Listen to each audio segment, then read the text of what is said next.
The Earth. Is it really just a big ball floating in space? Spinning on its axis at 1,000 miles per hour? Hurtling around the sun at 67,000 miles per hour? Whizzing through the Milky Way at a milk-curdling speed of over 500,000 miles per hour? And warp driving through the heaven at over 500 million miles per hour? And what about the sun? Is it really 93 million miles away and close to 1,000,000 miles in diameter, with a circumference of nearly 3 million miles? And it's constantly illuminating half of our entire Earth's surface with the rotation of the Earth, creating our 24-hour days, our night and days? Or, shh, the Earth is flat.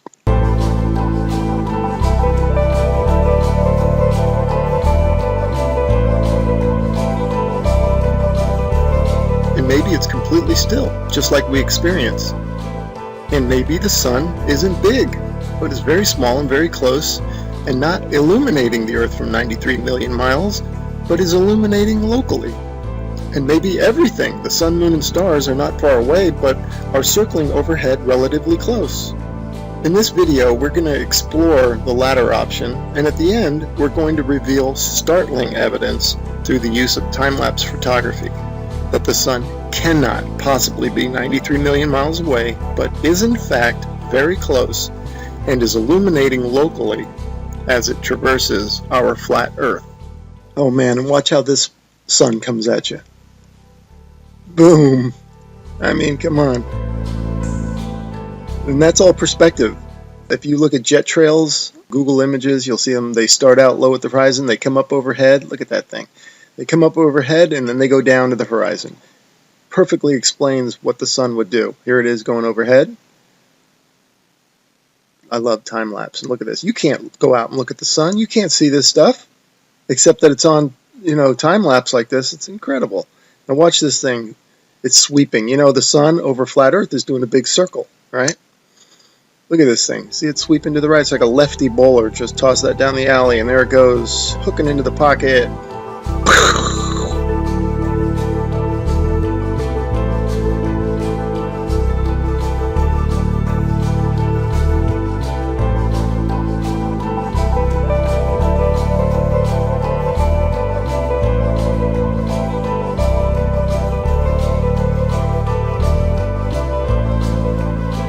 See how the clouds angle down to the horizon. I shot it there.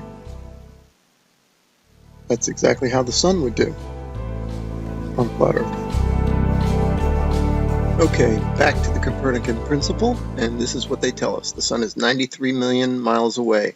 Now, I'm going to show you evidence through sunsets that shows the sun light following the sun over the horizon, and it shrinks as it goes over. Now there's no way it would do that if the sun is 93 million miles away. Okay, first I'm going to show you some footage from the ISS.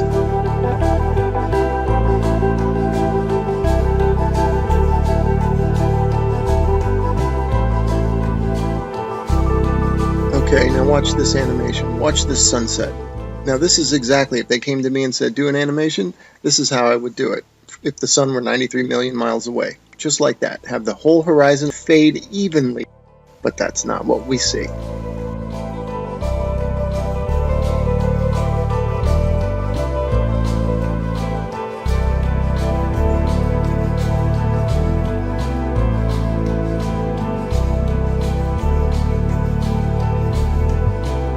Okay, wow, look at that. Look how the light lifts off the ground like a big wedge, or like lifting up a sheet of paper. That's incredible footage. Definitely the light's following the sun, right? Okay, next I'm going to show you how a sun that is circling over the Earth, that creates the horizontal aspect of the sun. If you combine that with perspective, which creates the up and down of the sun, the rising and the setting, you get the 23.5 degree tilt that they talk about. It's nothing but perspective and the circling sun.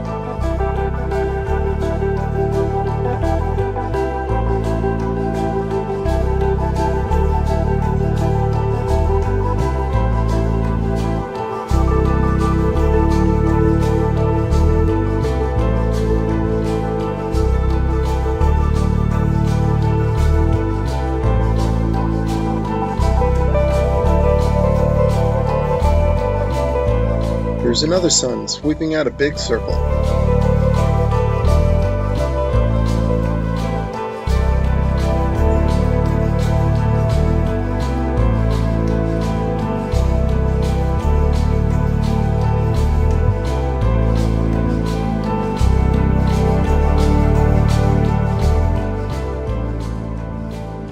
Okay, here's a phenomenon that you might be wondering, how in the heck do you explain this on a flat Earth?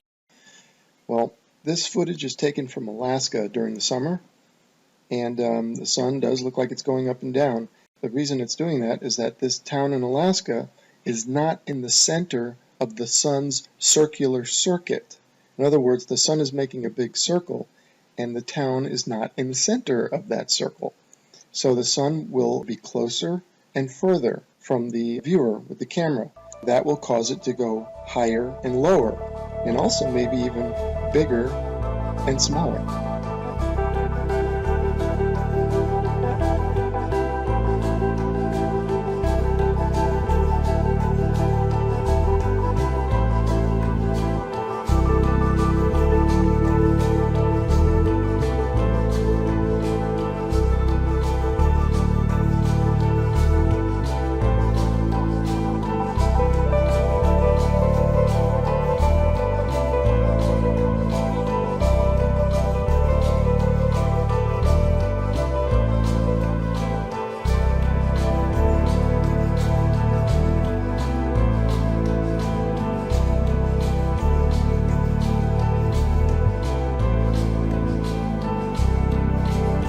Look at the high altitude airplane. Remember, this is from a high altitude balloon, so that airplane is probably at cruising altitude.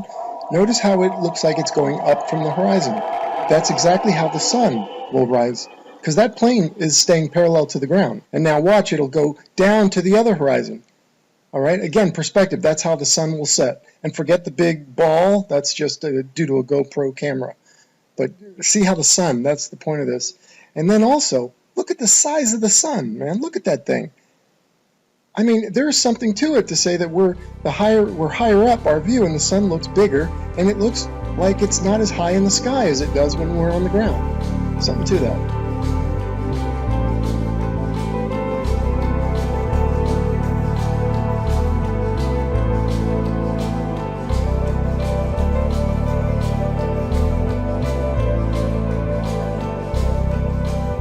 Let's explore this notion a bit further, that the sun looks bigger when filmed from higher up. The next 3 slides, I'm going to do a comparison, a side by side. The one on the left, the camera is above the clouds. The camera on the right is ground level.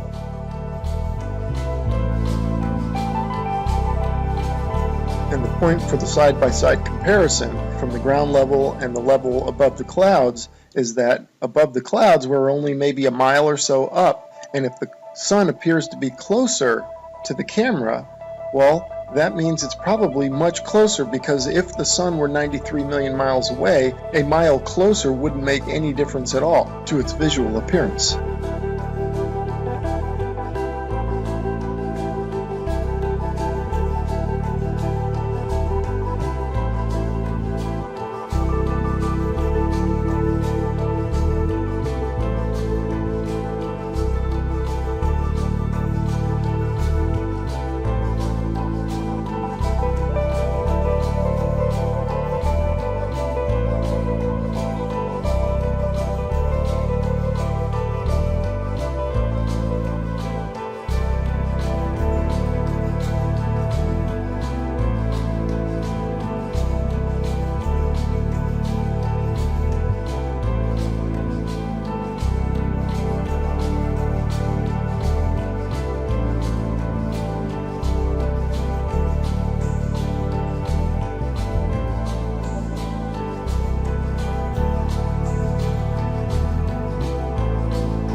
Okay, here's a little illustrator or a little cartoon from a website called timeanddate.com. It's really funny that they would have a perfect illustration of a sun rising and setting on a flat earth due to perspective.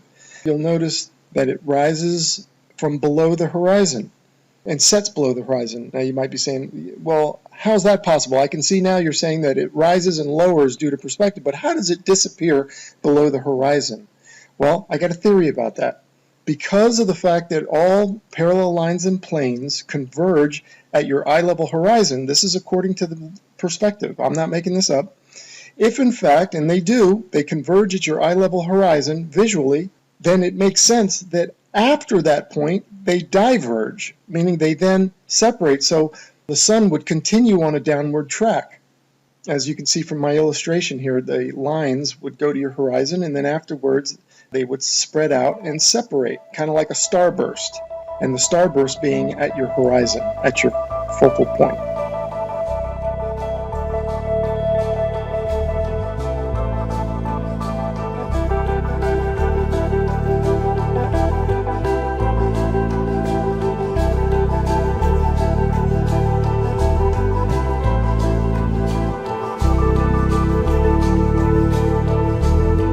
Anyway, without further ado, we're going to start talking about, and I'm going to start showing you the time lapse of the sunsets that I'm talking about that clearly show the sun is close and illuminating locally. Here we go. All right, and here are a couple of time-lapse sunsets, and just like the sunrises at the beginning of this video where you could see the sun coming at you, not maintaining any 93 million mile distance, here you can also see the sun moving away, and it's clearly not due to the rotation of the Earth and a sun that's maintaining 93 million miles away, but the sun is moving over the Earth and moving away from you.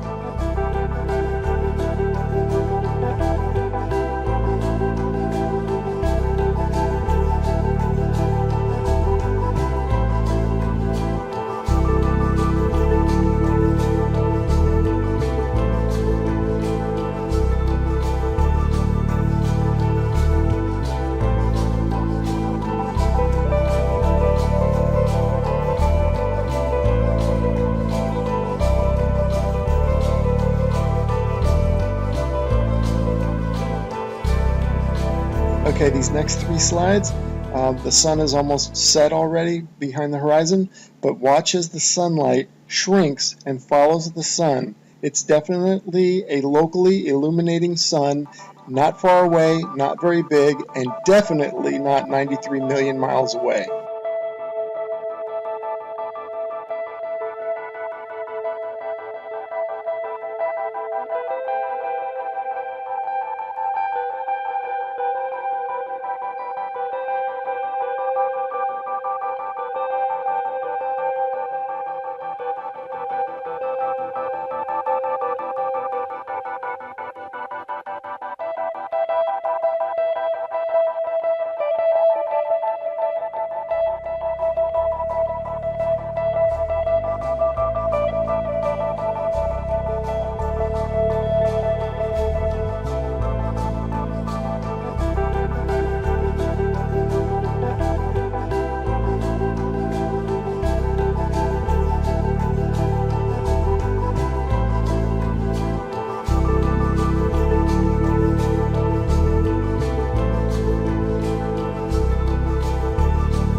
Okay, remember this video from the beginning of the video? I showed you this one and how it's circling over the Earth, and watch it sweep to the right like a bowler bowling it in there for a strike. Okay, now I want you to pay attention to the way the light follows the sun. The sunlight's going to shrink, right, as it follows the locally illuminating sun. Now watch this. See it shrinking, following the sun? You do not get that if the sun is 93 million miles away. The entire horizon should fade evenly, just like this supposed shot taken from space of the Earth. You can clearly see the way they depict it. They depict the demarcation between day and night, or light and dark, as a long straight line. And you can see the long straight line moving as one solid piece. That means that the sunset should all fade, the entire horizon should fade evenly. But that's not what we observe, as we will see and as we've seen in the footage so far. The sunlight shrinks and follows the sun over the horizon. So these time-lapse sunsets are definitely the nail in the coffin for heliocentrism. But this particular one here, shot from above the clouds from this observatory, is the final nail in the coffin. Look at how the sun just shrinks and the light shrinks to nothing. That cannot happen, as I showed you in the when the sun illuminates the entire Earth, which it does from 93 million miles away. It has to.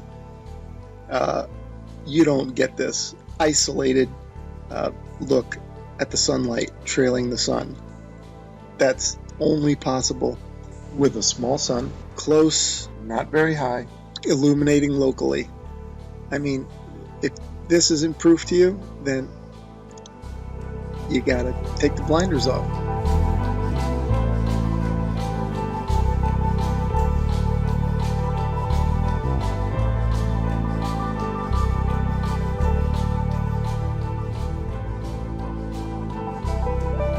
Okay, and finally I want to show you some examples of local illumination, or a city in the background.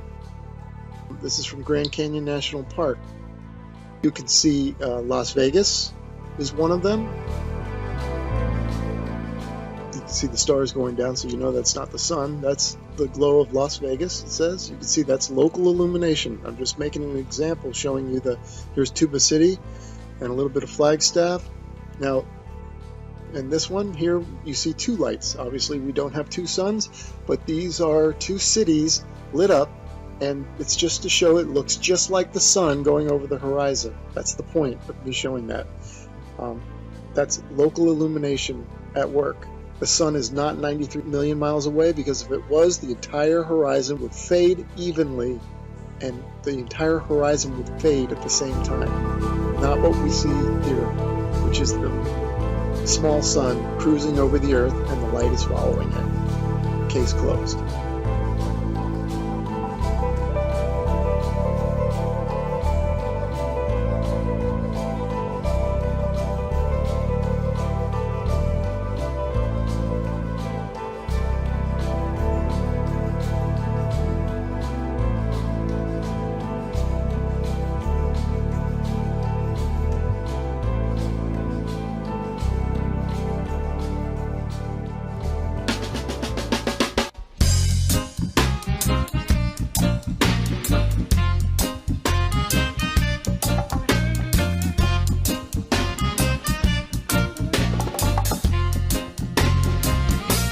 The earth is flat,